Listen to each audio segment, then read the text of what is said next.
Hello, everybody. Hey, everyone. Welcome to first day of RevCon. I hope everyone's had a really good time watching Larry and Jared in their introduction. So right now we have Carrie from Six Sense, Joel from Vertices, Sarah and Jen from Fullstory with us today, and they're going to be talking about ABM and demand generation investments. Take it away, guys. Thank you.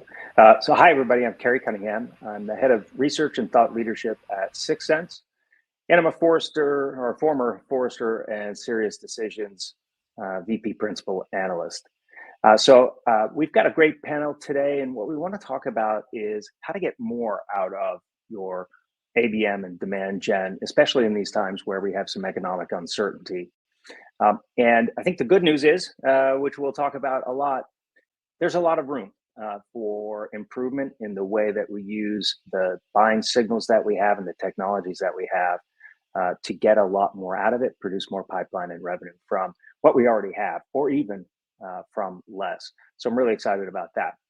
When we are preparing, or when we were preparing for a discussion today, we all have different perspectives, which I think is really interesting and will make for a really good discussion. It also made it really hard to figure out who should go first and who should say what when.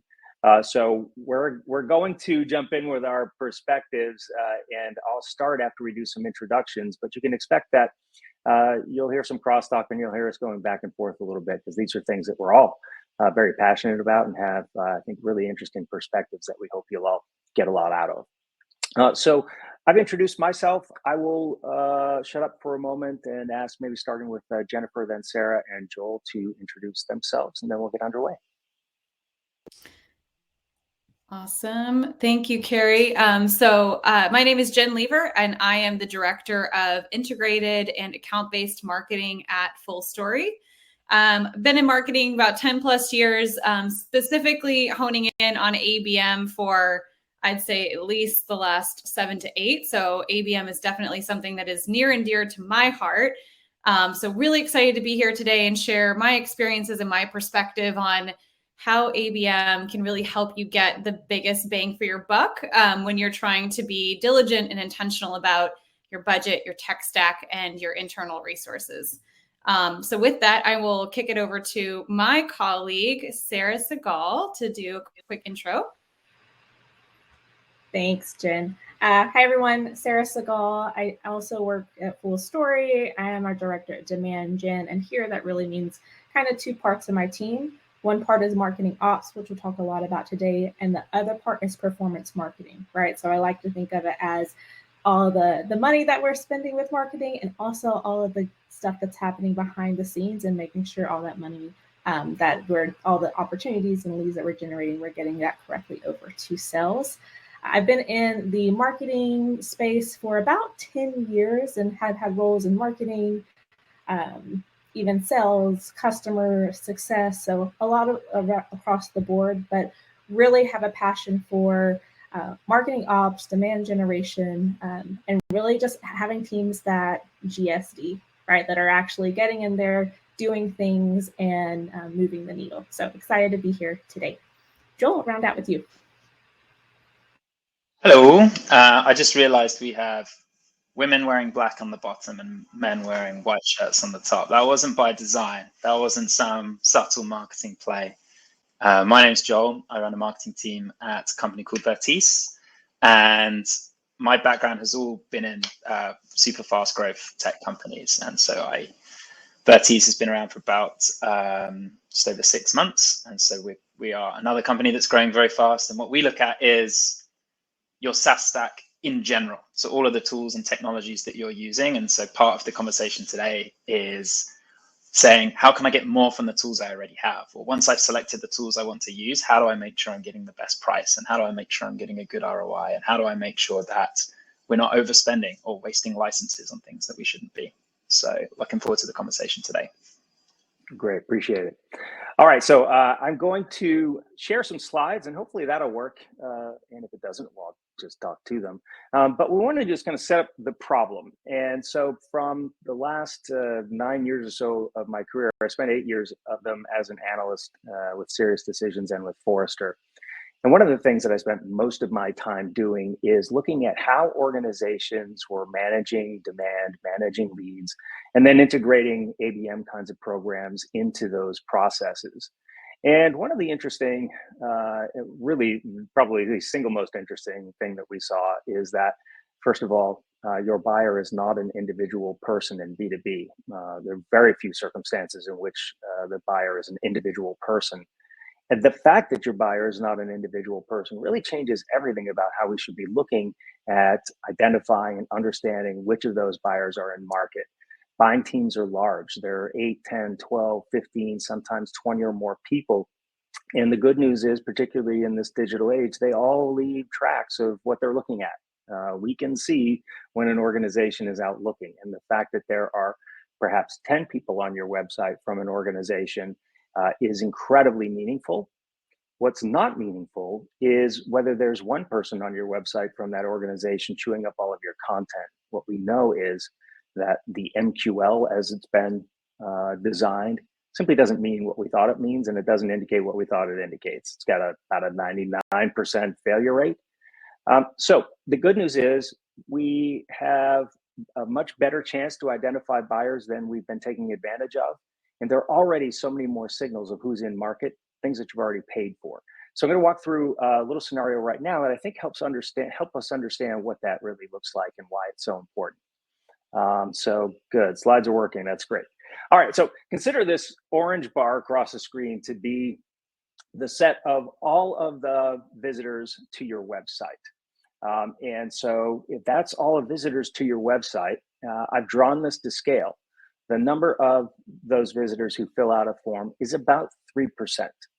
And that number, we all tend to think, well, it's getting harder to get people to fill out forms and all of that stuff. So we've done a bunch of research, both back at Forrester and now at 6 Sense, that suggests that it's not getting harder. It's always been this way. That even going back 10, 12 years ago, form fill rates in B2B were about 3%. But if your organization is focused on just the MQLs, that makes up just about a quarter, maybe less, of those form fills. So MQLs among all of the visitors, probably less than 1% of all of those visitors.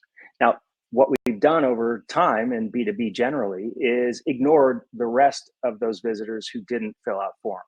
And in essence, whether consciously or not, we've considered it junk and treated it just like it was junk that we didn't need to be interested in. But when we pull back the covers on that, there are some reasons to think that that's probably not true. Now, probably something like 40 to 50%, everybody's mileage will vary pretty substantially on these metrics, but they're all going to look in the ballpark of this. Something like 40, 50% of your traffic comes from bots. Now, the bots are not all bad. They're mostly not malicious. They're mostly just making sure that you can get found by various search engines and other places, but lots and lots of bots. Then there's a bunch of traffic that I think of as just non-relevant human visitors. People are students, competitors, analysts, those kinds of things. Some of them may be good for you, but they're not going to represent selling opportunities anytime in the near future. But that leaves for almost everybody somewhere between 10 and 30 or so % of your visitors. That's a pretty big range, but still 10 to 30% of your visitors who are very likely from organizations that you could or should sell something to, organizations that are represented in your form fills, but also many organizations that are not represented in your form fill data. And what my contention is that if we know which organizations are in our anonymous data, that will substantially change how we interact and prioritize the prospects that we do know about. All right, so, and here's what that looks like. So here's the set of relevant anonymous visitors, the form fills, and the MQLs. Now, virtually every organization has some sort of MQL, a lead that's been scored in some ways. And the way those have been prioritized historically is by looking at how much content an individual consumes. They get into becoming an MQL because they have the right kind of title and the right kind of company, but then they're scored based really on how much content they consume. So if you remember nothing else from this today, please remember that how much content an individual person consumes has absolutely nothing to do with what their company is likely to buy. And I know that's a shock for some people, but that's absolutely true. We know that for sure.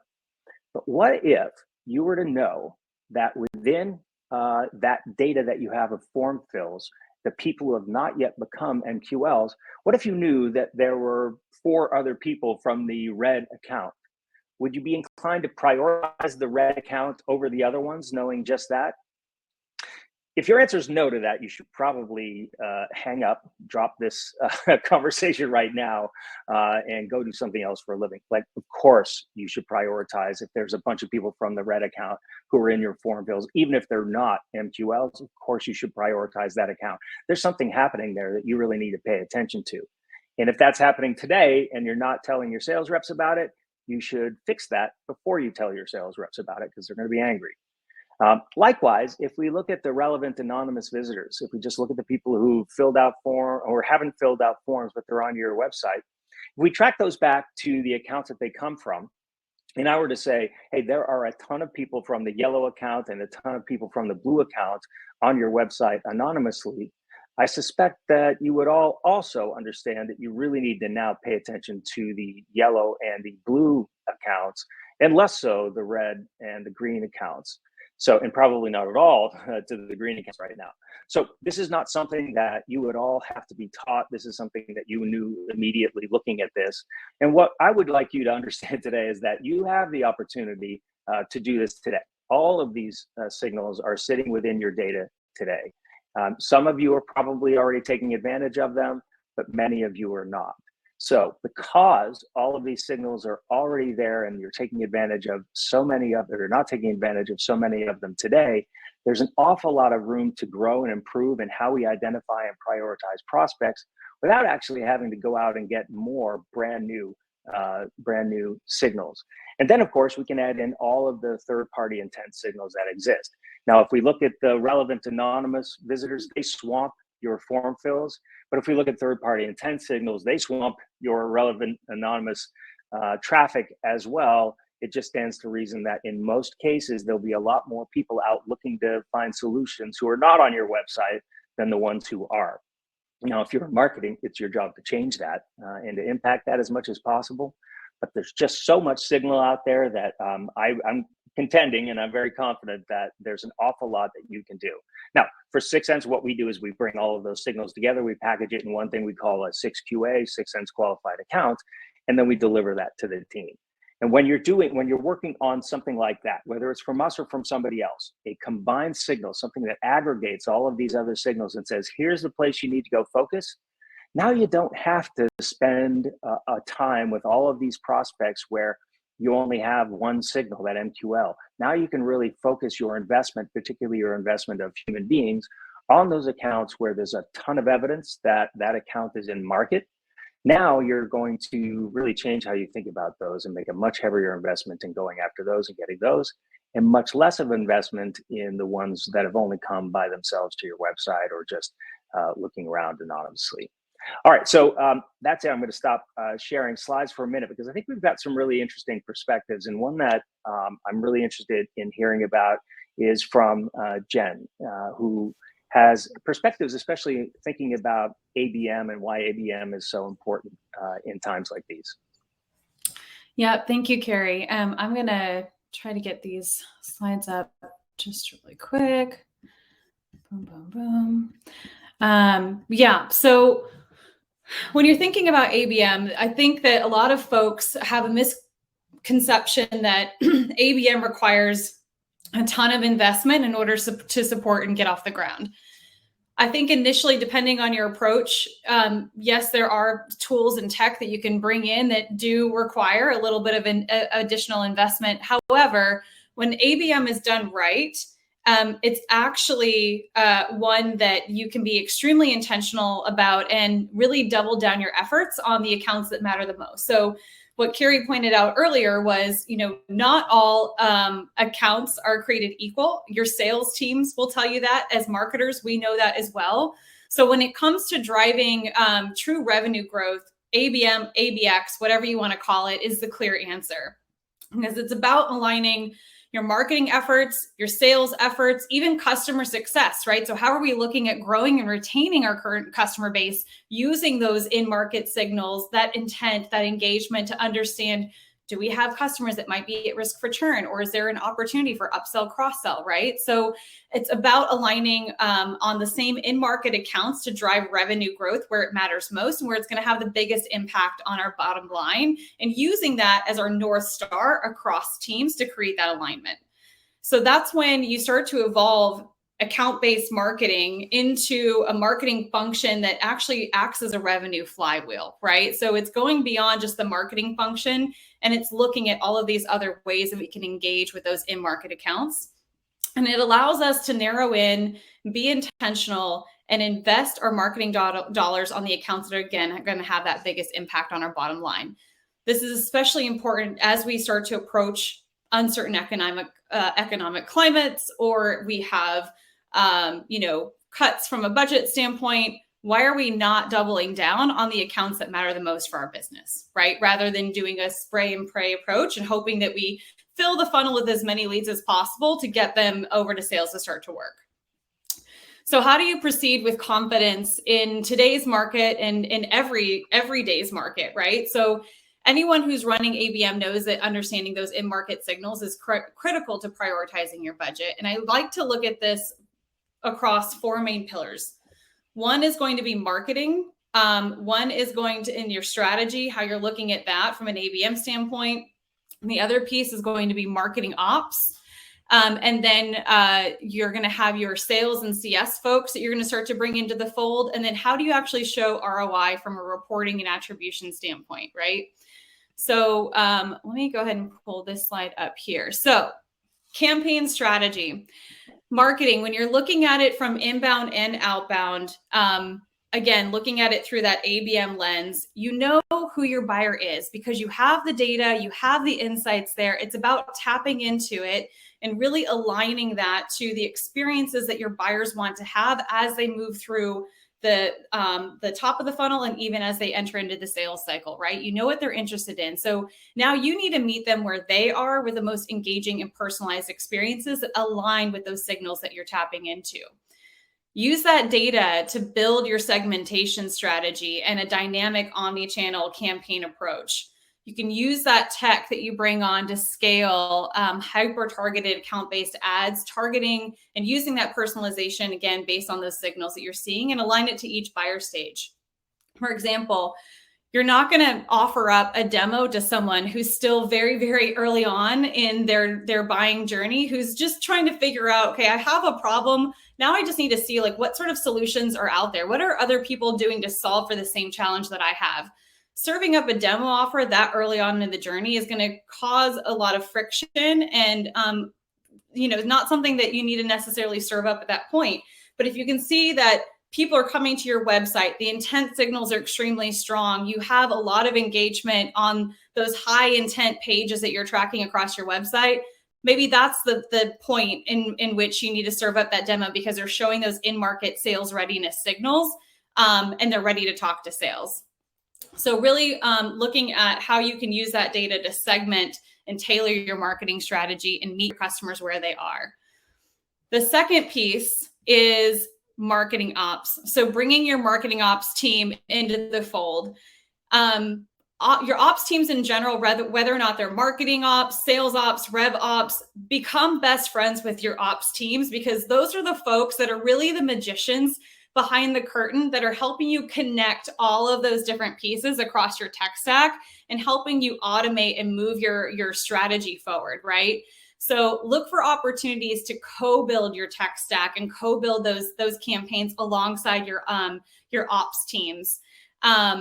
Sarah is going to get into this a little bit further on in the presentation, but really doubling down on the integration piece and ensuring that all of those dots are connected to allow you to get the most out of your investment and make sure that you have as many teams as you can leaning into those tools and that tech and that process to get the most out of it.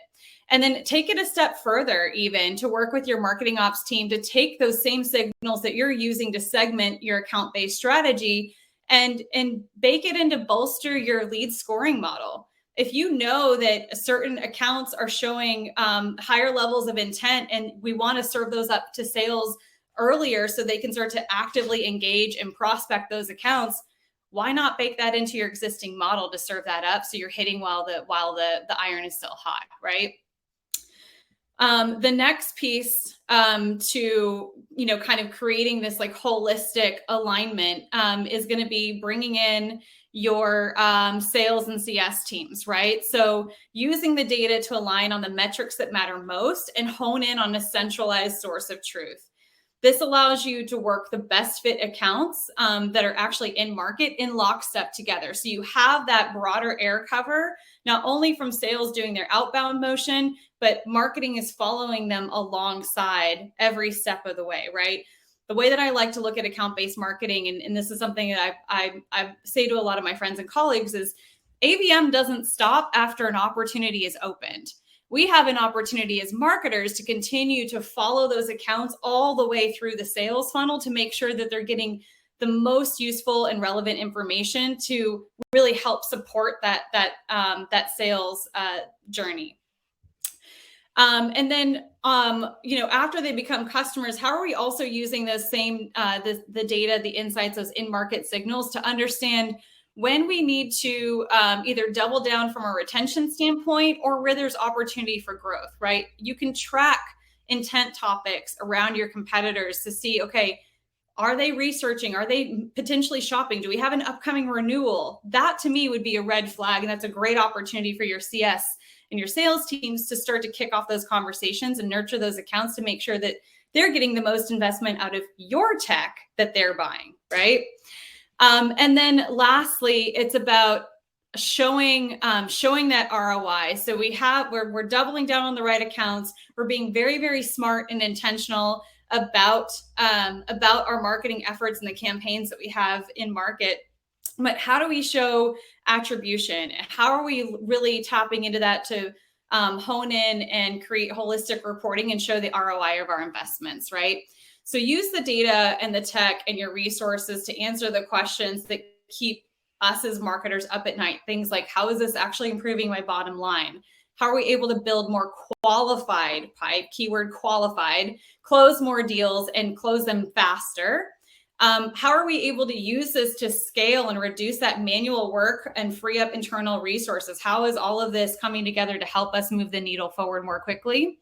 And then how much are we able to close before and after implementation of tech or an account-based strategy to show kind of that before and after effect, that lift that you have when you have that alignment, and how that's helping with the, actually drive revenue. So leverage the insights, leverage the data and the tech to show the time, the value, and the time to value in your investment. Looking at those early wins and KPIs like account engagement, intent spikes, et cetera, and then report on those business outcomes across the whole sales funnel as a whole. So I know I've talked a lot about tech and doubling down on that. And I know Joel has a lot to share on, one, making sure you have the right tech in place, consolidating where you can and where you should, and really tapping into that. So with that, I'm going to kick it over to Joel to dig into that. And Joel, just before you get started, I want to just reiterate a couple of points, Jen, that you made, because there were a ton of really good ones. And I want to make sure that the audience comes away with a couple. One is, as Jen said right in the beginning of her talk, if you're producing leads or MQLs that are in accounts that sales doesn't want to or isn't likely to be able to sell, it's a complete waste of time and money. So that alignment, that Jen used the word alignment about 10 times, which is my favorite thing in the whole wide world, right? Alignment first starts with making sure that what marketing's doing is aligned with what sales can succeed with. And if it's not, it's just not going to help anybody. It's not going to help your perception, but it's also not going to produce revenue. So really, really great stuff there. And I hope everybody gets that, takes that away. All right, Joel, sorry about the cutting into you there. You don't have to apologize. This is meant to be a panel conversation. And same goes for the chat here. I am seeing some messages in the chat, but it's always nice to hear from the people that are listening so we can make it as relevant as possible. I can start with a question, seeing if people are using the chat. I know Julian is, I see him. Does anyone consider themselves a good negotiator? How about you, Kerry? You good negotiator? Terrible. Yeah. Yeah, Faith thinks she's good. And one of the hard things about negotiating is you're often from a position of not really knowing the terms. And it's like such a big case in the software that we all use. Like your talk, Jen, was about having the tools in place to be able to go and do some action from it. And yours, Kerry, you don't get those signals unless you have the technology in place to do it. I think if you're working in demand gen and marketing in general, we'd be pretty dead without the tech. It's such a tech-enabled role now. Like, I got some feedback on a press release from my boss, right, CEO, who sent me a photo of pen and paper with pen written on his edits, and I was thinking, okay, it's still possible to do marketing in the old world, but it very quickly becomes tech-dependent. So one of the things I wanted to talk about is the tech that we use is absolutely fundamental to what we do, but we often end up with this idea of shelfware. So my last company, we probably had 30 products just in marketing. And it's not even clear who's using the products, who has licenses to the products. Are you getting the most from them? Like the 2 sessions we just saw just now. Are people logging in? Are you even using the functionality you should be using? I'm going to throw up one of the slides here, so if you can see it, is, right, someone in the chat will confirm this. I don't mean to pick on Zoom Info. Zoom Info, if you're on the call, hello, welcome. I'm about to say something a little bit mean, but products can be extremely expensive.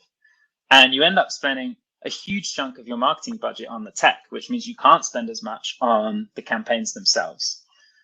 And research that we've done shows that 90% of SaaS buyers, people working in revenue ops especially, are spending more than they could be.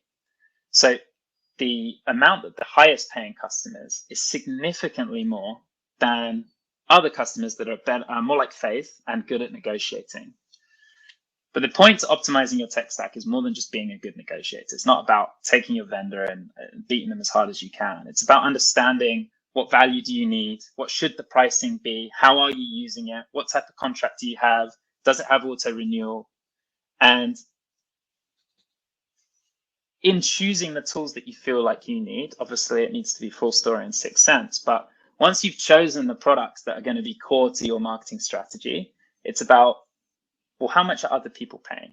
You think about how G2 has changed, or Peer Insights has changed the selection process in, do I need this tool or do I need that tool? Tell me what real users are saying. Tell me what functionality is comparable. Show me a grid of different performance of the products that I need to use. But even once you've chosen them, it's very hard to distinguish between, is this one good value for money? Why does this one cost 3 times the amount? Why is one of my friends who works in marketing getting it for $20,000 a year cheaper than I am? And so one of the things I encourage all of the people in this session to do is really research. I mean, you can work with us or someone similar, but that has access to the real pricing points. You can see 7 vendors there for project collaboration tools like Asana and Monday.com. And the difference between list price and actual purchasing price is pretty significant. And so if you're not spending the time in the purchasing process, then you're probably wasting dollars on the tech stack, which means fewer dollars on the marketing itself. And so the better you can optimize your technology, the more you can optimize your marketing efforts. You know, this was just a slide I put together to kind of exemplify. So if you're using, I know lots of people probably using HubSpot or similar, the price that you're initially told is very different to the price that you could be paying. And so working with an expert in the space will save you having to, you know, rapidly Google and find Reddit forums or some random post from 2013 where someone tells you what they spent. I think getting access to that intelligence and that database and sitting down and having a plan. I mean, who signs off on tools? Sometimes it's marketing, sometimes it's revenue, sometimes it's CFO, sometimes it's a CIO. I bet you, I'm going to ask our panelists here, how many SaaS products do you use at Fullstory? We probably have, oh, can you hear me? Yeah, Yes. I can hear you. I'd say we have about, just our marketing team owning them, about 15. Mm-hmm. 15. Okay. And does marketing sign off on all of them? Or is Yes. it like cross-departmental, other teams involved? If we can get more buy-in. cross-departmental. Yeah. If we can get more buy-in across teams, that's always ideal. Yeah. And then you're also using, Slack or Office 365 or Google Workplace, all of those kinds of tools. And it's quite quickly like 100 tools across the business. And if you think we're probably spending about $4,000 or $5,000 per employee just on software, if that could become $3,000 or $4,000, suddenly you've unlocked loads of money to be able to go and do some real damage in your marketing function or your go-to-market function, or especially if your business is contracting and you're looking at layoffs and the economic climate you mentioned, Jen. Suddenly you're not having to lay off staff and you extend your runway and you can grow much more sustainably. Anyway, so this is really, I don't want to talk about this forever, but the thinking is you're optimizing your tech stack isn't just what can I do inside the tools, it's have I got the right tools in place, am I utilizing the licenses properly, and am I getting a good price for that? So it's like a super high level way of thinking about it, which I think opens up to you, Sarah, to really talk about, okay, you've got them in place, you got a great deal, you worked with Vertice, you've got 300 grand to spend you didn't know you had otherwise. Now what do you do with it?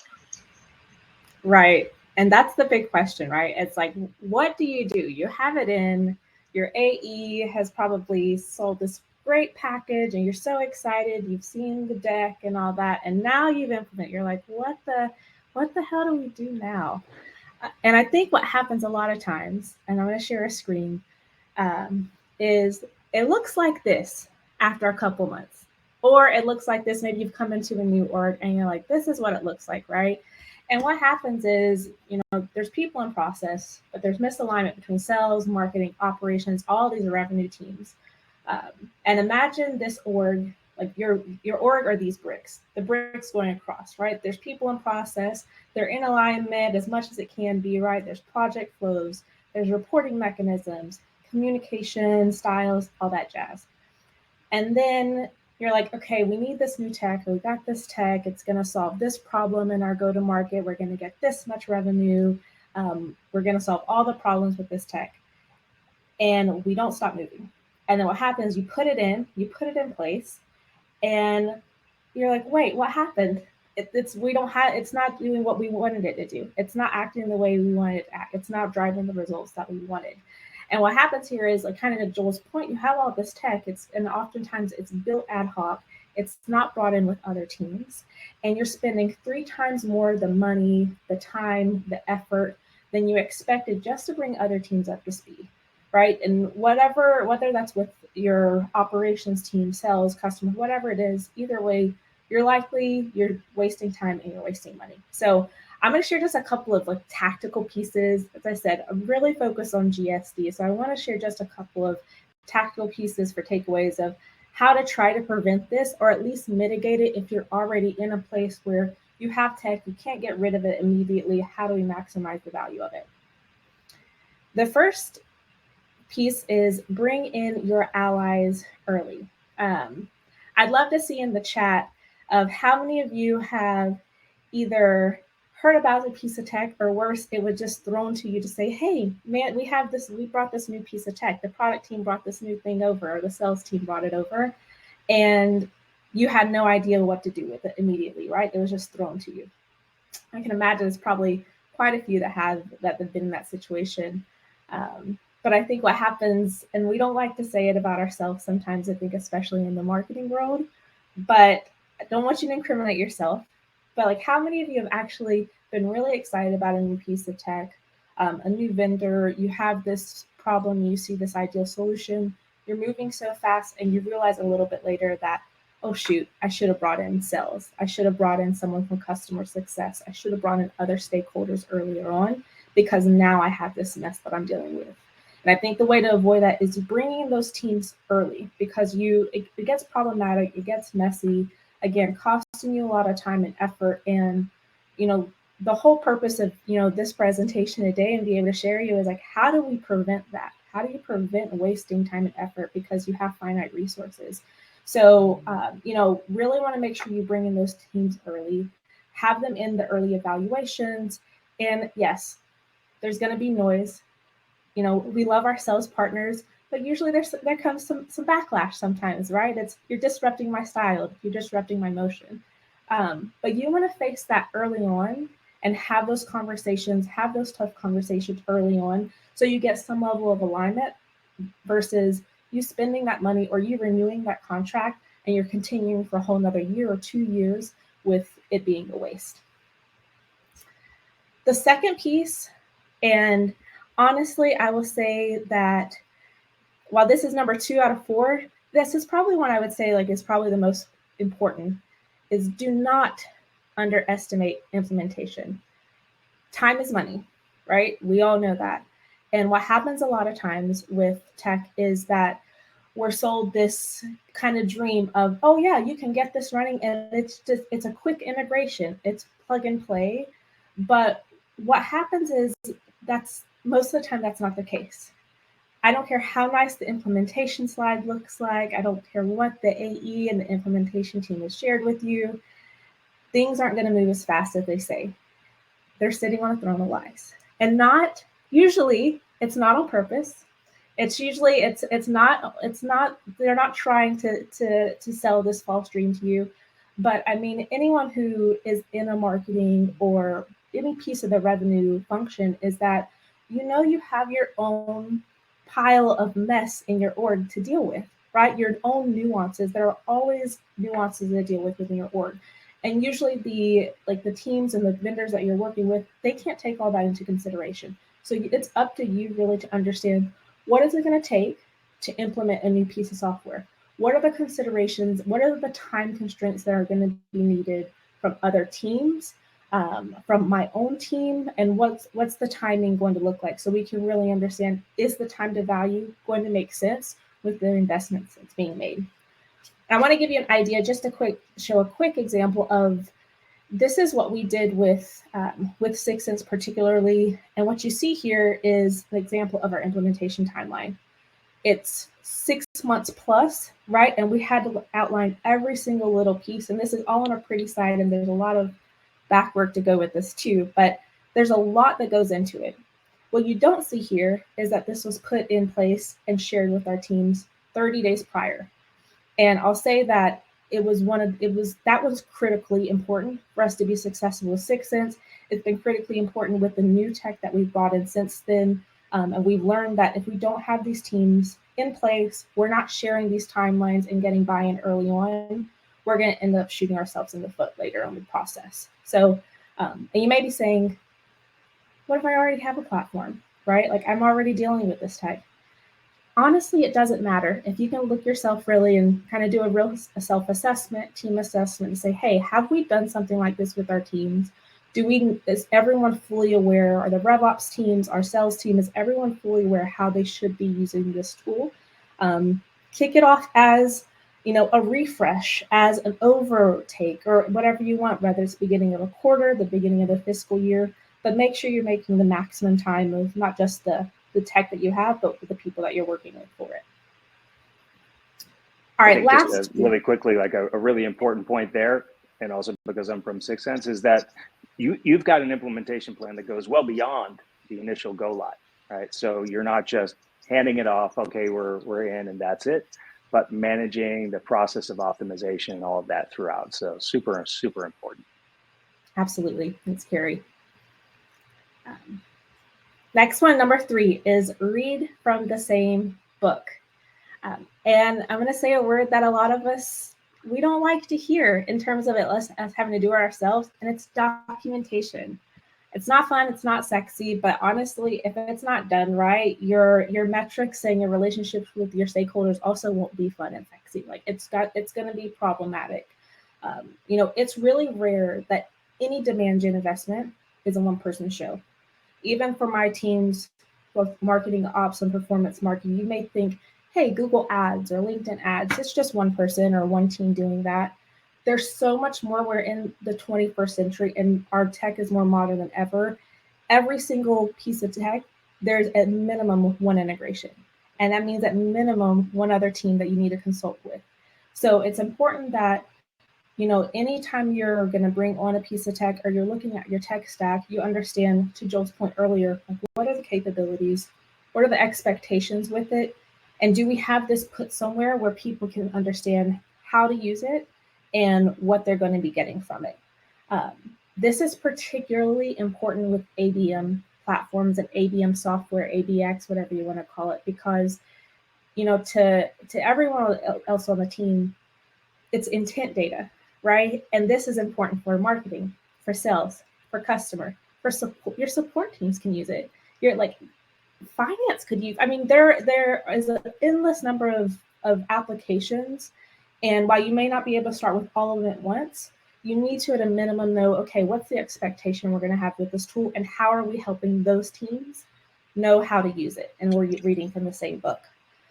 Wanted to share one other quick little snippet of an example, because as I said, it's not fun, right? And it's not always sexy, but we have Seismic. And if you're not familiar with Seismic, it's really like a sales enablement platform to help. How do you put all your collateral in one place? And wow, like 6 Sense, which I absolutely love, they have a ton of user information, user education, like some of the most like best in class documentation I've seen. To my point earlier, it's not going to align one-to-one with your internal organization. It never will. I don't care how great the platform or their great documentation is. So what we had to do is put a little bit of the work on our team to say, hey, what are the current processes? How are our sales team consuming information?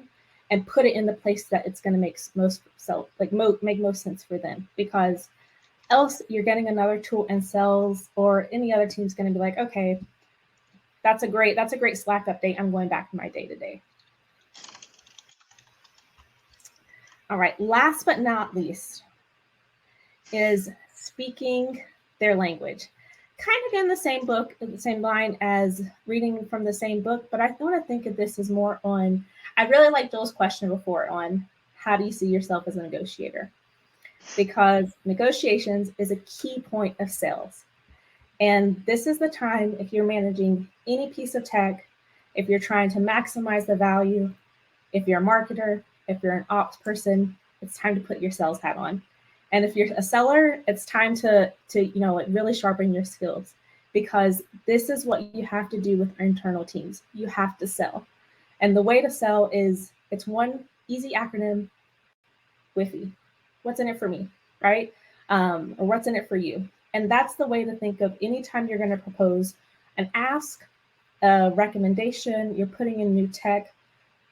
It cannot be copy paste for all the different teams you're working with. You have to really understand who are you looking for, who needs to be using this tech, or who do you need to work with, and what's important to them. I really boil it down to 3 things: money, time, or making someone look good, right? Those are, I think, across most teams, especially with sales on this first one, that's their language. It's money. So it's like, how can whatever you're asking, whatever you're saying that they should do, because even if you see it as it's going to provide value for them, most people on the receiving end see it as an ask. So it's like, how can you showcase this is going to make money for you? This is going to save you time. If you're working with your ops team, I'll tell you, with my team particularly, working with Jen and other teams, when they show efficiency and that we're going to save time with doing something, all right, now you have my attention. So either making money, saving time, or showcasing that they're doing good at what they're doing, right? So it's like, hey, this tool you can use this view or this dashboard, or here's a way that you can show your manager that you deserve, you're crushing it, your role by using this tech. So I'd say time, money, and really thinking of like how it can make them look good. These are 3 big pieces when it comes to speaking their language. And overall, kind of like everyone said, is intent is huge, right? Intent, but like really every piece of your tech stack, your demand gen stack, I don't care what kind of term you want to use, it's important that you're using it to its maximum capability. And these are 4 ways to at least start to take a little bit of a step and a little bit of a look to understand, like, how are you using it? It's really great, Sarah. Really appreciate that. We've got only a couple of seconds left, so I want to make sure we thank everybody for attending. I think panelists, great job. I think 4 different perspectives on how to get more out of what you're doing and make sure that what you're doing is actually going to have the impact that you intend. Not time for us to take questions here now, but I'm sure you can find us all on LinkedIn. And if you do, I know we'll be happy to answer questions and get back with you about whatever it is that you'd like to chat about. All right, so with that, I think we'll say thanks, everybody. I really appreciate your time and attention. Jen, Sarah, Joel, thank you very much. Really appreciated your content today. See you later, everyone. Thank you. Thanks. Thank Enjoy you. that.